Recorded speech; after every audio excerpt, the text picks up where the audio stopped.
Elliot Waninyika, and welcome to this lecture presentation on corporate strategy. So when you look at corporate strategy, or just the word strategy, most of you use this term in our day-to-day terminology.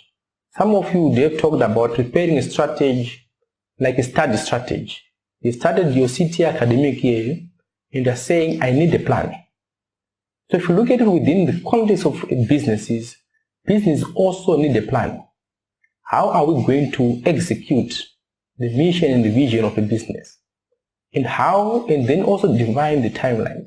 So in this lecture, we're going to discuss how entities develop their corporate strategies and how they link their mission, vision, and the goals of the business. So objectives, we are going to discuss some diagnostic tools that can be used as part of strategy formulation in analyzing where we are with entities.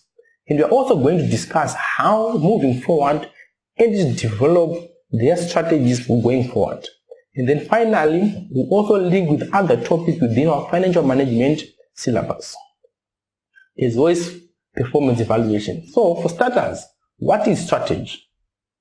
So strategy is a plan of action that is designed to achieve long-term or overall aims. So the key differentiator of a strategy is it's focused mostly on the long-term goals of the company, and it's a plan of action. So when people talk about a vision and a mission, the question is how exactly are we going to achieve that mission or that vision? It's through our strategic plan, which is why you find that for most businesses, they always have this strategic document. So as an example, if you look for me at country level, we used to have the ZIM asset. That was a strategic document. There were certain things that we wanted to achieve as a country, and these were documented or captured in the ZIM asset document. So a good strategy normally contains three important aspects: a diagnosis, where are we as a business, and then a high-level strategic approach, which then culminates in a detailed action plan. How are we going to achieve those set goals and achievements? So looking at a profile of most businesses, the question is, where does a strategy fit? So you find that most entities will have a vision.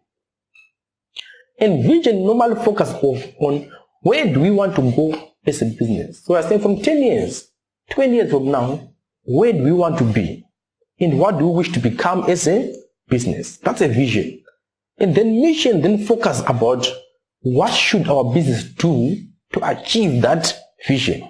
What is our purpose? And linking back to our overall vision. Now from a strategy perspective, then say, okay, now you are clear about your vision and mission. How do we get there? And what action or steps do we need to take to achieve our defined objectives? And then from an implementation perspective, normal strategy is approved by the board and then given to management or executive management to implement and execute. What individual steps do we need to take to meet those objectives? So this is how strategy is fitting in the overall landscape of a business. So let's briefly look at a vision and mission. What are the differences? So we've got two companies here, Econet and Delta, which I believe all of us know as business entities. So if you look at Econet's vision, is to provide telecommunication to all the people of Zimbabwe. So their long-term objective is we want to provide to all people in Zimbabwe. And then the mission concretizes this vision. Say, okay, you want to provide all, but how? By pioneering, developing, sustaining, reliable, efficient, high-quality telecommunications to uncompromising world standards. That's Econet. Let's look at Delta. To be the most admired business in Zimbabwe. To be the most admired beverage business in Zimbabwe. And how do we get there? By growing the value of the business in real terms on a sustainable basis through owning and nurturing brands that are the first choice of the consumer. So someone can say a vision is more like your wish. And then the mission then says, how do we achieve this wish? Then you make a mission statement, which then further concretized in the form of a business strategy. So what sort of tools can be used? So I said one of the key things in strategy development is knowing where you are as a business, diagnostic. So a SWOT analysis is a very important tool that can be used by business to, first of all, define where they are. So, strength. What are we good at? What advantage do we possess as an organization? What are some of the factors that we mean we get this sell? So when you look at a business like CAA, we should be able to ask ourselves, what are we good at as a business? Why is this important to identify your strength? Because you need to know what should you continue investing in. And then weaknesses. We are looking at our current situation. What should we avoid? What factors lose us sales? So looking at strength and weaknesses, these are focusing on the internal factors of the organization. What are we good at and what are we bad at? Then when we move on to the external analysis, we need to look at what opportunities lie out there. Based on the way we positioned ourselves as a business, what opportunities are out there that we can take advantage of? So is there any change in technology that can make us, that we can take advantage of and view as an opportunity? Has there been any change in government policy which is giving rise to an opportunity?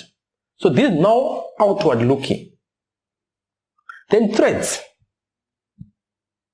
Again, we are looking external. What obstacles do we face? Have there been any changes in the way competitors are doing their business? Have there been any legislative changes that are posing a threat to our business? So within an exam context, when you're doing your SWOT analysis, your source of information is the case study. What have I been told within the case study? Is there anything which is posing a threat to the business?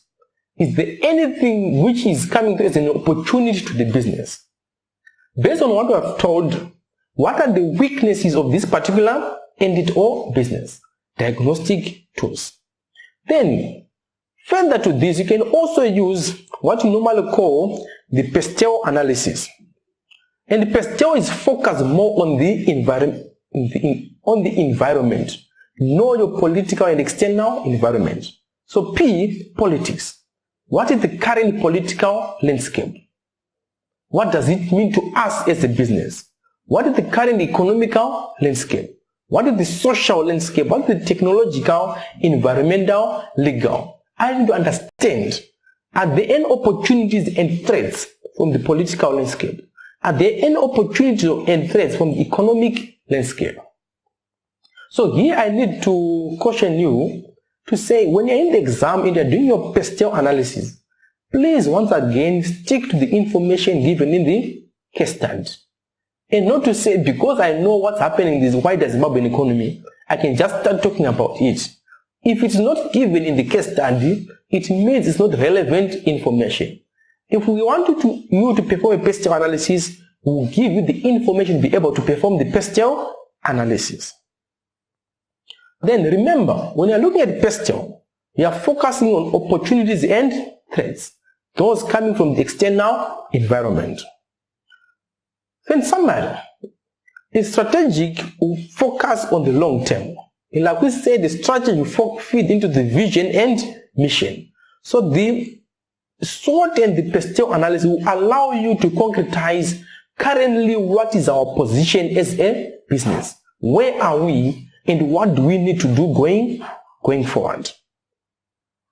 So next step, we are going to, please make sure you do watch part 2 of this lecture session, where we then focus on, you have understood where you are, or what else can I do to better understand where we are as a business as part of the strategy formulation process. So thank you and see you in part 2 of this lecture session.